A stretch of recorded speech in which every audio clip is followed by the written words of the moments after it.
All right, so we are back here day 2 at the IHSBCA convention, sitting down with some coaches, talking about their teams. Lucky enough here to have Josh Haley, the head coach at St. Joseph-Ogden, taking a little time out to talk about his team. Coach, ever since you've been there, as long as I've known St. Joe Ogden, you've been a power in the 2A class. You're one of those teams every year that's going to be a team to beat to make it to state or make it to state, whether it was when you had Dalton Parker, Creighton Burnett, the list goes on and on. I know you just had Luke Landris and some others come through, but who are some big pieces you lost off of last year's club, and what are you looking to replace? We've had a nice run the last couple of years, and we always have talent and look to reload, and this year's another year that we'll look to reload. We lost a couple key guys, that went on to play college. Luke Landers at Illinois, Braxton Waller at DAC. We lost some seniors that have been in the program a long time, Tanner Jacob, Caleb Oakes, and Caleb Oakes is actually pitching at Monmouth now too. So we got some guys to replace, but those guys were big bats in the middle of the order. I mean, Luke Landris and Braxton, they carried us at times last year, and we asked them to play different positions. Luke had to pitch a little bit, took him out from behind the plate, but those guys are gone, and I thought they did a good job of setting the foundation for this next group. We had a young team last year, and they handed off the baton, and we got some guys that are ready to pick it up. Well, I think you kind of just transitioned it perfect for us. Like, who are these guys coming through? Because you had some young guys that were up on the club last year that you're expecting to maybe take a bigger role. So who are some guys you want to call out? Yeah, well, it starts with the seniors. We have a smaller senior class, but Nolan Early, going down to Swick, Jared Altenbaumer, Kendrick Johnson's going to be back off injury. He was our number one his sophomore year, and we missed him for the whole year last year. So he's going to hopefully be mound ready here in March, and that's going to be a big shot in the arm to have him back. And then he fill in with all those juniors that going into last year when we had the injuries, we didn't know if they were quite ready, and they got thrown in the fire, and they didn't have a choice but to produce, and so. The hitters there, Logan Rosenthal is going to fill in center field. Will Haley will go behind the plate, and those two guys should hit top of the order. Cody McKinney played shortstop last year, so he'll be back at shortstop. Those three guys, as hitters, and then we had a couple two-way guys, and Bryson Houchins and Parker Fitch that they pitched a lot in the postseason. Both of them pitched in the sectional. And so, they'll be ready to go and get mixed in there. And then we got Asher Prummer and Trevor Ames, that two more juniors that have been waiting. They'll be ready to step in. I mean, I'm impressed. Just you're kind of coming in here. We didn't do any routine before this podcast, and you're dropping all these names just off the top of your head. It's impressive stuff. I want to, outside of your club, I think one thing really unique about you guys is just the beautiful facility that you guys have now, and I know the indoor and all that. So why don't you just talk a little bit about what you have going down there? Yeah, we've been blessed to have some people in our community that like to take care of baseball, want baseball to be successful, and they give back. And Meyer Field is just a beautiful facility just on the edge of town there.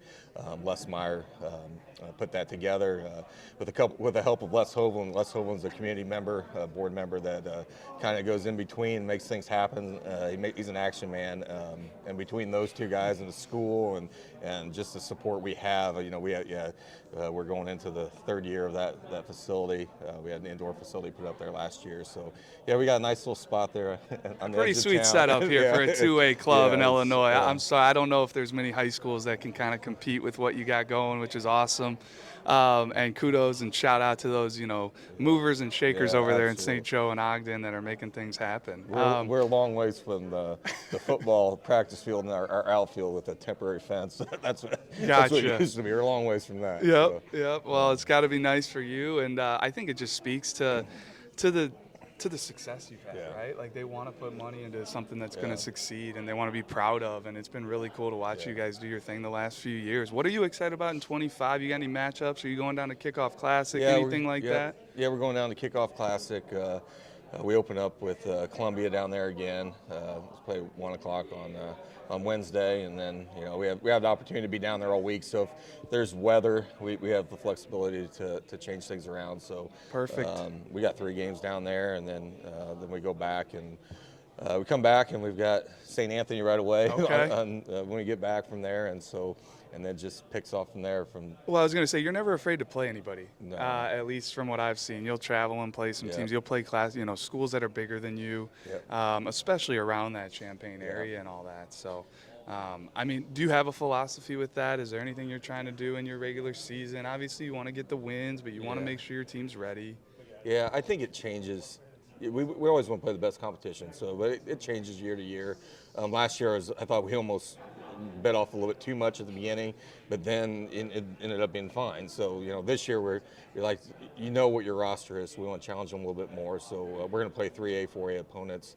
The week we get back from Metro East, we're going over to Jacksonville to play at Champions Field there. Yeah. So we don't know who we're matched up with yet, but I think at that point you just got to play teams that are going to get you prepared for the postseason, what you're going to see, and it's been a gauntlet in 2A the last few years in the postseason, and it's different clubs have come out. I mean, we've been in the mix, but it's really anybody can come out. Well, I think that's a really good call. Like, who are some teams that just outside of St. Joe that you're like, okay, this is 2A team. Maybe we played them last year, and they're like, okay, they're young, they're good. Like, are there some teams that stick out to you? Yeah, I mean, well, you look at Monticello. Yeah. I mean, with Ike there on the mound, I mean, they're going to be in our conference and they're going to be good.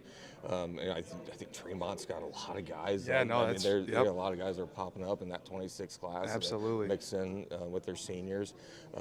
U-High is going to be. They've got a lot going on over there with some talent. But yeah, there's just Maroa was in the mix last year, and then they won the run. Yeah, there's just a lot of teams that you kind of you want to just put yourself in a position to be successful and give yourself a chance. So well, you tend to do that. Yeah, you tend to do that, and I would say you can go ahead and mark it down 25 plus wins here for the Spartans coming into 2025. But we'll see. We will be following you guys for sure. We'll be down at the Kickoff Classic getting a good early look at you. And Kendrick Johnson, that's the arm you mentioned that was off injury. Yeah. So he's one we'll definitely have to write down and pay attention to. And can't thank you enough for jumping on Yeah, and appreciate it. talking about your team. So thanks, Coach. Thanks for all you guys do. You guys do a great job. We really appreciate it. You're the Thanks. man. Yep. Thanks, Coach.